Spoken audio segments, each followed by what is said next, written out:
they are doing it, obviously. Perhaps people you don't want to work with get staffed, and you have this kind of weird, awkward interaction that happens. So why don't we just staff all the best judges? Why don't we do that? And this might seem like a silly question, but it's important to explore this. Yes? The newcomers won't get any experience to become the best judges. Right. Okay, so like this stagnation problem, right? Yeah? What else? If you have too many judges with a ton of experience, they might start all trying to take control. Yeah. This like who's the boss thing starts happening. Yeah. Limiting burnout? You don't want to keep using people Yeah, over and over. that's true. People get freaking tired. They might not have time. They're not all the best at everything. That's correct. So, yeah, sorry, what do we have if we staffed every L3 for every event? The pros are maybe better events? What are some other pros? Other pros, if we staffed every like the top 50 top, we staffed Abe and John and Toby, and we staffed, all the best L3. What are some pros? Player confidence. Player confidence. They all have, a lot of them have some kind of already connection. So That's true. Connection. You'll have the answer to whatever question pops up. Generally, yeah. They're better. There's more consistent, correct, efficient rules and policy decisions. Better logistics in general. There's more experience there than there is on a fresher team. So we already kind of talked about some of the cons, right? Some of the cons can be that L3s are not perfect because they are humans. Last I checked, there is no robot L3s yet. So fair. Let me take that back. No. Yeah, so they're not perfect because no one's perfect, right? Overturned him on appeal. Overturned him on appeal. We have a serious black hole in the L3 Society of Retired. Mark kind of covered this in their presentation a little bit, but this idea of if we always staff the same 8, 10, 40 people, when 5 of them retire, go away, whatever, we now have this black hole, right? Because now our people that have always done it are just gone. We're not giving people the chance to rise up through the ranks and do the thing. It breeds an old boys club. I'm not sure if any of you have experienced this in the judge program. I hope you haven't, because it sucks. I have, and it sucks. So this is the kind of thing where we staff the same people, their heads get too big, and we have these old boys clubs that happen, and it's a real thing. So it's important to try to dissuade that. And there's stagnation in staff, and there's possible nepotism bias that comes up when that happens. So why don't we just staff all the potential judges? All the judges. What if we just staffed all the freshly minted L1s, right? What are some of the pros to staffing all the freshly minted L1s? And there are pros. Lower cost to the TO. I mean, sadly, potentially, yes. That is a thing. What else? trial by fire might give them a chance to shine. Sure. Like you miss 100% of the shots you don't take kind of thing, right? Yeah, sure. I'm on that train. Potential innovation. Yeah, right? Because the people who have done it forever just keep doing the same thing, but someone new, fresh look, yeah. Level will rise up in experience. Yeah. Yep. Tends to be a lot of enthusiasm. That's true. That's true. That's one of the things I have. Yeah.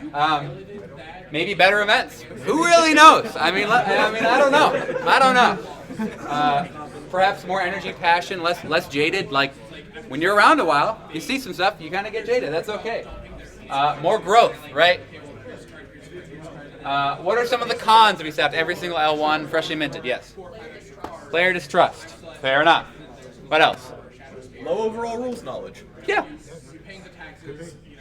Lack of experience to actually deal with a complex and weird situation. Lack of doing it. Lack of doing the thing. Less judge confidence. Less judge confidence. Yep. Distinction. Yep. Less consistency amongst events. Yep. There tends to be a lot of enthusiasm. L1s are not perfect. There's not much logistics, information, experience that they have. Event integrity is probably at risk, causing a significantly changing staff because when this L1 messes up pretty big, we can't staff them next time, so we have this huge turnover that happens every event. But wait, can't anyone judge anything? Great question, everyone. So this is kind of a tough one because we could talk for a while on just this sentence, right? Because judge levels have done this weird morphing thing in the past COVID era. right? But briefly, can someone define for me what it means to be an L1? Go ahead. And I'm sorry, not to cut you off. What Judge Academies or whoever the governing body says is an L1? What do you think that is? You have the basic fundamental rules knowledge to be able to judge essentially what is the equivalent to Okay. Anybody have anything to add or take away from that? Yeah. So L1s demonstrated sufficient knowledge of the comprehensive rule. This is cut and paste from Judge Academy. As well as the customer service and regular REL policies to run a small store level event, F&M pre-release, right? They are champions at the LGS, right? Who has what? Because sometimes with an L2, this is a little bit harder. What an L2 is supposed to be right now. Take a shot, yeah. I think of them like competitive referees. Okay, competitive referees. I like that. Anybody else?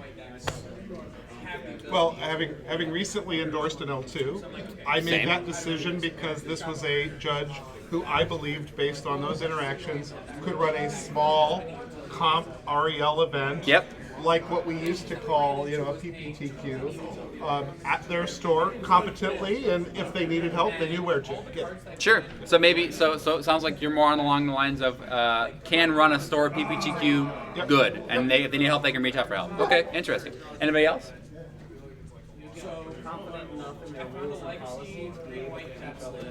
Okay. So yeah, having the mentorship piece, right? Here's what's from Judge Academy, and I'm not going to say any of you are wrong because I really feel it's a very fluid thing right now.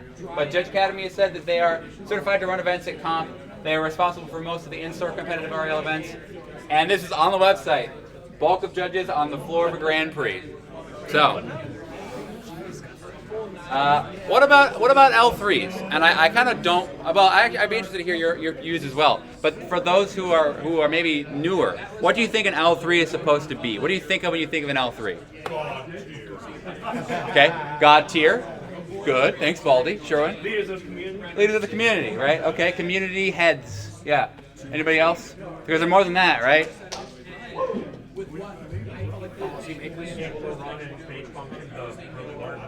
Sure. Head GP, large event head judges. Yeah, sure. Knows when and how to apply philosophy rather Right. than just the written document. Right, that penalty and policy philosophy knowledge. Yeah. That's big. And you mentioned policy writing. Sure. Premier judges, experts in the field and leaders of premier organized play, which I guess is back. They are the leaders on the floor of large events, and they run and share their expertise with other judges, right? So the reason I bring this up is because when you're staffing your events, you have to take into account the baseline that is set, right? So I know L1s that I would probably staff over L2s and maybe even some L3s, right? But the reason these levels exist is it's a baseline, right? We have a baseline for each level, right? So I know that if I'm staffing, well, I was gonna pick on Dalton, but Dalton, you're a rules advisor. If I'm Joe Schmo, new TO, and I'm gonna staff Baldy, I see Baldy's level as L2, and that means I can expect a baseline from Baldy, right? So that is why they exist, at least right now. We can again whole discussion based here. Yes. Just to build on that and mention something a bit, the current, Judge Academy is still getting into the swing of things. It's been a big pandemic. They're kind of overhauling their modules and tests, and so right now these floors don't really exist. There are many judges of a certain level who don't really meet those requirements. That's okay. Just keep that in mind that at the moment, I think they function as a little closer to an average. The average L2 is going to know how to run competitive REL and know a little more than the average L1, but you can find judges who haven't been keeping up with things over the past few years and are below those floors. And just in the same way, there are judges who are above the floors, right? That are the dangerous thought, the L2.5 or the L1.5, right? This idea that they are very good at things that they don't need to be good at, right? So these are just baseline expectations. But it's important to think when you're staffing an event, right? So how do we decide at the end of the day who to staff at our event? It helps if they apply. Fair. Let's talk about some goals. So what are some things that get in the mind of a TO when I am about to staff my event? What are some goals for my event? What are some goals that I want my event to do? Some things I want my event to complete, some goals. Could be a bunch of things. Run smoothly. Run smoothly. Great. What else? People have fun. People have fun. Good customer experience, right? What else? I mean, realistically, make money. Make money. I mean, that's real. People got to make money. Yeah. I have some kind of like make you think ones I think on here. Okay, so high customer service proficiency, right? I want my staff to be able to give customer service damn good every time. Growth in an individual just as competency, or maybe a couple, right? Like I'm staffing these 3 reaches because I would like to see them be my head judges come quarter 4, right? Testing out an L2 for high-level events, kind of the same idea, right? I'm testing out this person to be my 400-plus player head judge because I don't have any L3s in my area, and this is their event to kind of like, and it's kind of a sub-goal, right? But it's still a goal. It still exists. Diversity in staffing. That's a huge thing that we're still looking for in today's climate. Diversity in staffing, right? You have to define our parameters as well. So a couple of these, budget, right? We have to be able to make money, right? We have to know I can only staff 3 judges right now because I only have $600 to pay my judges, right? Space. I have a space with, or it's 100 players max. I don't need more than 3 judges plus the head judge. I just don't need that. It's just they're all in one space, right? Alternatively, I have a weird space that like does an L, and I'm gonna have to have judges positioned strategically. I'm gonna need more judges for this 100-player event, right?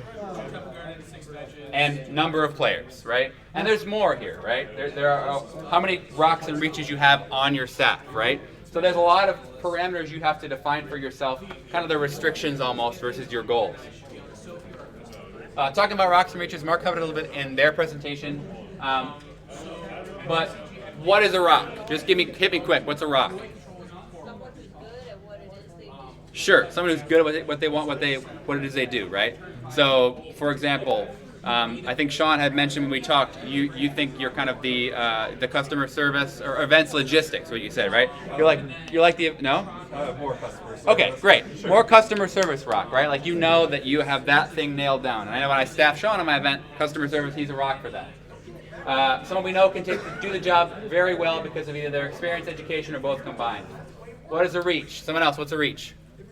Just real fast. Somebody who's still growing. Somebody who's still growing, right? They have something that they need to learn to get to be a rock, right? And like Mark mentioned, people are rocks and reaches at the same time, most always, right? It's just in different areas.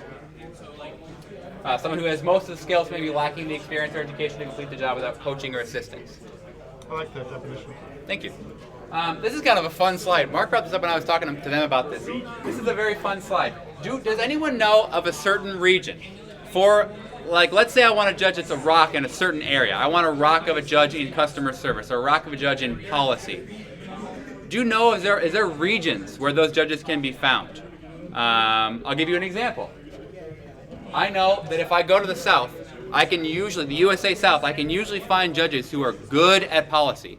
I think it's just because that's what they like to do. They like to focus on the policy in that region. But I know that generally speaking, and I don't mean to put anyone in a bucket, right? But I have found that those people are generally good at policy, right? What are some other regions you found that maybe have some good judges that do a certain thing there? Any ideas? Okay, no worries. Hey, there you go. Nailed it. Well, L2s who can run PPTQs. Yeah, they knock down the door and they kill PPTQs. Mentorship at conferences from the West, always crazy, huge, like themed things, like just yeah. And the North, customer service, right? Kind of the same idea you mentioned. Yeah, in Minnesota, we got some. Oh, that. Yeah. I was thinking northeast. No, Nort, the Nort, the snowy Nort. Have you been to Philly? So I thought there. A little more logistic, but Yeah, think about regions when you're staffing judges, right? So I've thrown a lot of things at you. I just had an event that I judge managed and was head judging last weekend. So I'm going to kind of go into a little bit of a case study on that event, talk about how I staffed it and my thought process. Maybe you can gain something from that. So I was the head judge and judge manager for Marquesa in Seattle last weekend. It was a competitive commander event. Multiplayer, yeah. So we had 4-player pods, 100 players, and they were at competitive REL. We have a rules set of rules documents we made. It's very high level thing. We put a lot of time and effort into it, months of planning, right? It went very well. My goals for the event, I needed to have community building in the CDH community. I needed to have people that were there that people knew or that were friendly and personable, approachable, so we had this connection that was moving throughout the day. I needed between 3 and 4 judges because my space was basically a big square with 100 players in it, and there was not much like craziness. So 3 or 4 was more than enough. I needed to test out the new policy documents that I and others had penned for this event. So I needed judges who would actually read those documents beforehand, put the work and time in to have those things memorized or at least be familiar with them. My parameters, it was a 100-player event. It was a CEDH event, very niche, so I had to have judges, like I say, that I knew would study before. It was a small space, few judges, and the new policy documents that we had written that needed to be studied up on. And a small budget. I knew I didn't have much money to staff judges. We're a not-for-profit business, so I knew there was not much money to staff, so I needed to staff enough that they could be paid well and appropriately, but also meet the needs of the staff.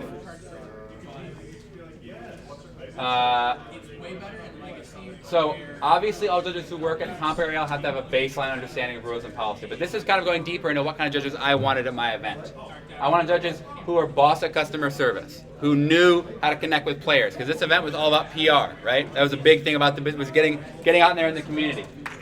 Judges who were able to study new rules documents, I mentioned that already, and judges who I could generally trust on their own to succeed, not have to watch them, because there was a lot of things, a lot of fires having to get put out, right? So I needed judges I knew that I could trust to do the job without me having to keep an eye on them. Parameters, small budget, I mentioned that, smaller event, and there may be more judge calls, more complex judge calls, things you've never seen before because we're running competitive Comp REL with Commander, right? So brand new things, maybe more appeals, right? So having this prepared. So I'll talk about Gray. I had 3 judges on my team. Gray I'll talk about first. Gray is an L2 and a good friend. Like, trusted, known. I know Gray. I know Gray can do the job well. We worked together on the policy creation. So I had that up. I knew he already had an idea of the policy creation, or of the policy documents, and that he would read them and learn about them again. He has proven leadership skills to me in the past. Yes? Policy creation for what? We created documents for the event. We created the multiplayer supplemental infraction procedure guide and multiplayer supplemental tournament rules. So he worked with me on the creation of those documents, and I knew he would go back and reread them and actually learn them. He made them with me, so I knew he had some kind of advance on that. He has proven leadership skills, so I've seen him work before. I know he can lead. He has head judged multiple Comp RL events. I've seen him do that. Customer service driven, goes out there and kills it, laughs, has fun with the players. He's a rock. I knew that if I needed to go step out and do something, that he could take over the job, like Mark mentioned, kind of handing the baton off. He could do the job, right? I needed someone like that. Ethan's here. Ethan is an L2 now! Big hype. And a good friend, right? Again, like, trusted, known. I was in L1 last weekend. Sure. This happened. That's why there's an exclamation point. Also worked with me, did the editing for our policy documents. So again, I already knew that he had a leg up and knew the policy documents existed and could go back and read through them. We've been working together, so I knew Ethan, right? I knew how Ethan's brain worked a little bit and knew what they liked and how they could be a success at this event. So it worked out well that I had them. Customer service driven, has a confidence and a mind, that X factor for judging, in my opinion. So it was good to have them there. I also wanted to work with him to like level up, so I had that experience when I could work with him. Mostly a rock, right?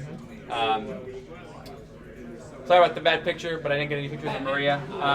Maria, an L1, a good friend. Again, like, trusted, known. That's a recurring thing. We staff people we like, we trust, and we know, right?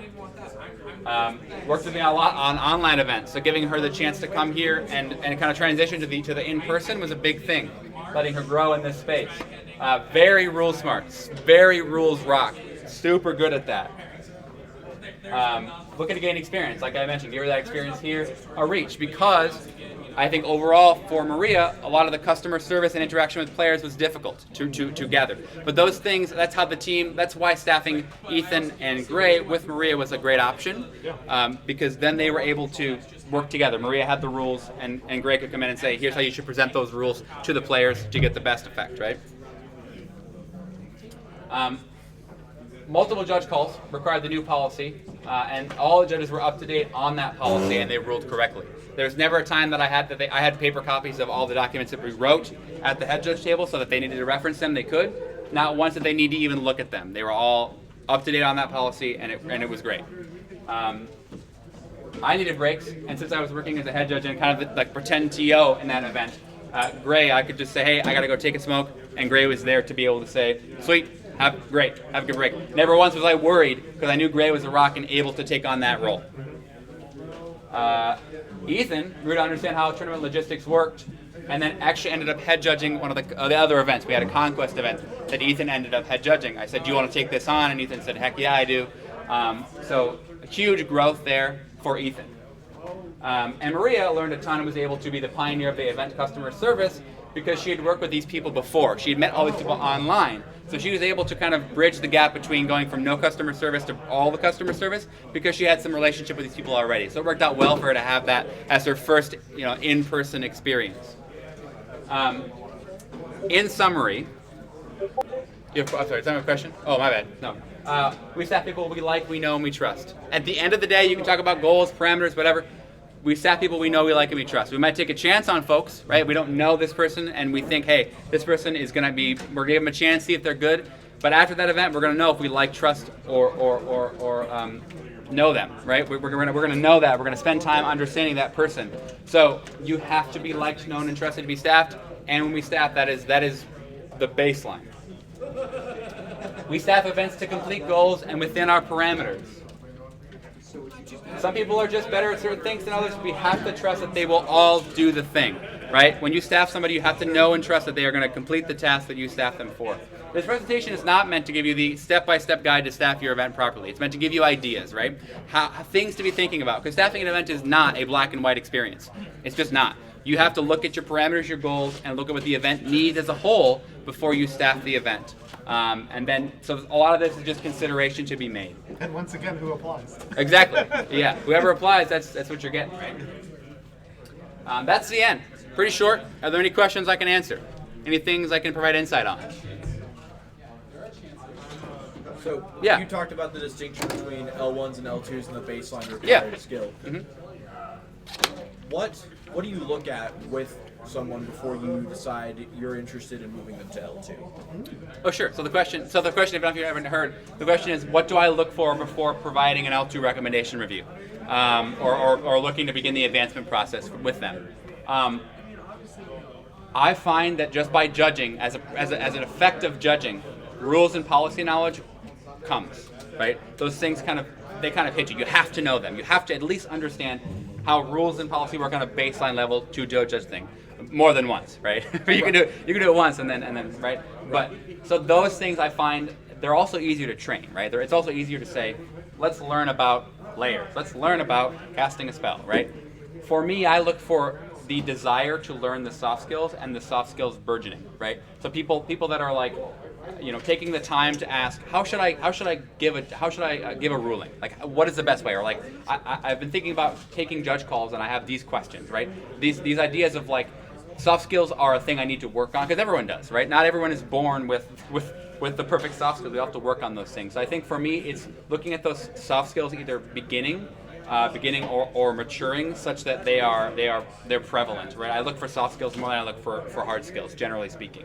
And then we can begin the process too, like with, pick on you. With you, I feel like you've always had fairly good soft skills, in my opinion. But when we've worked together, they have improved, right? So like, you had them, and then we started the L2 advancement process together. And then once I felt like you were ready, you had the skills to succeed on your own. That's when I wrote your review, right? Does that make sense? I don't know how to talk in circles. Yeah. Got it.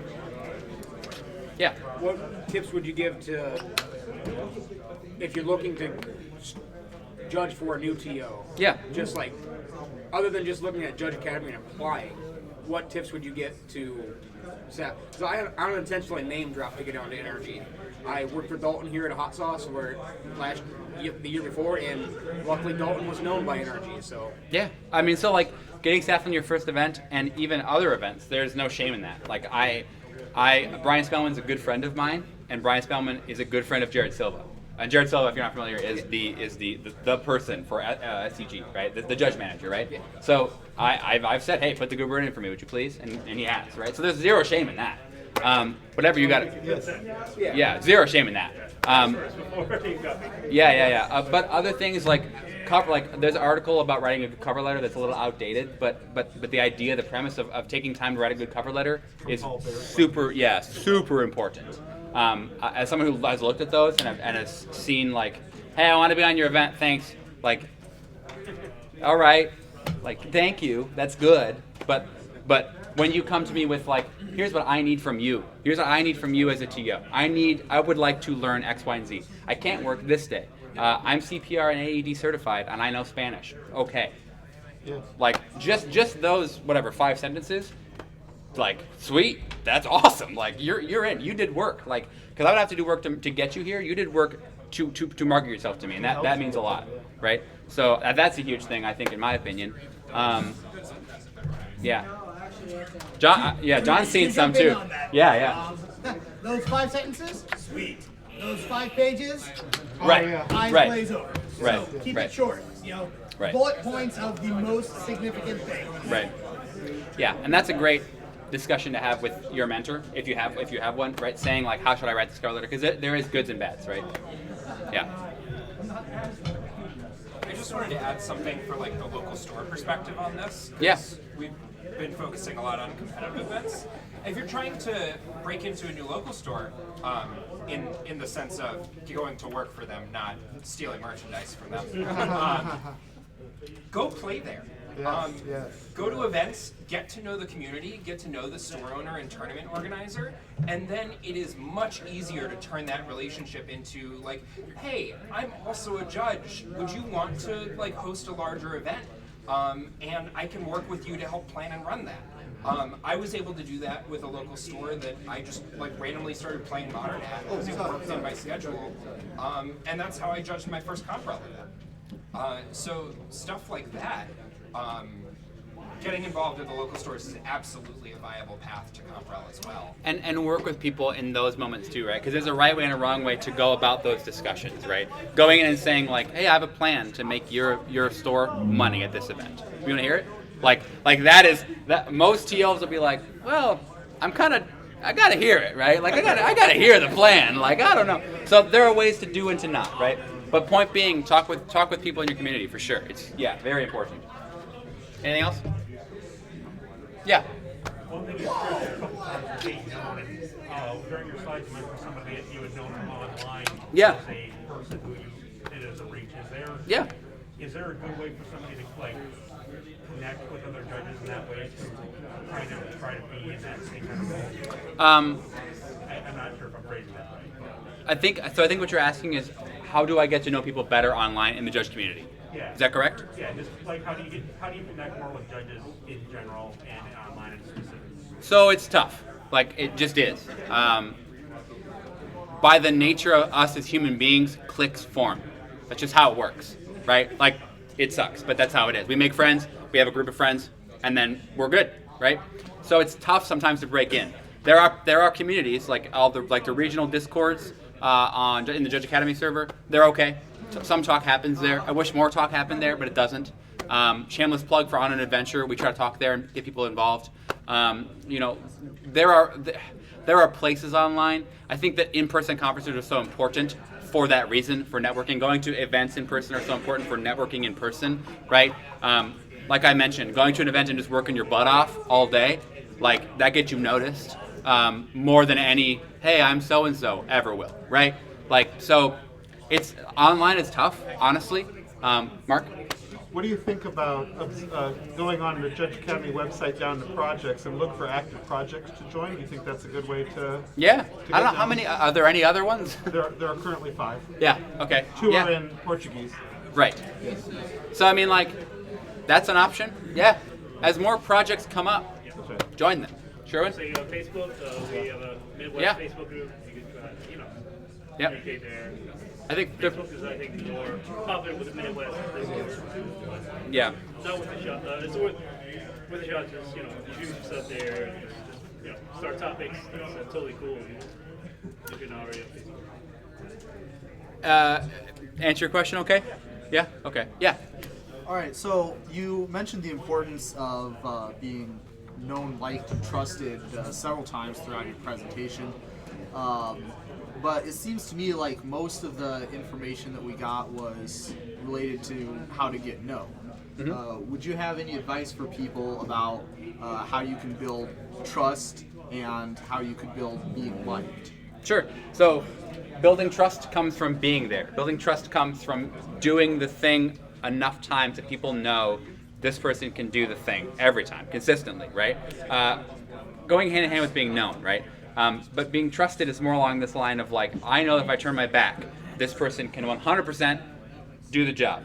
So that, and again, that comes from showing and time and time again, right? Like, Max, I would like to think, knows that if I get staffed as a team lead, we're good. He doesn't need to watch me. He doesn't need to, no one needs to be there to piggyback, because I've done it a bunch of times. I've been there. I've shown my experience and shown that my performance is satisfactory a lot, right? So unfortunately, a lot of that trust comes from being there and doing the thing, having the experience. People are watching you do the thing correctly or adequately, as it were.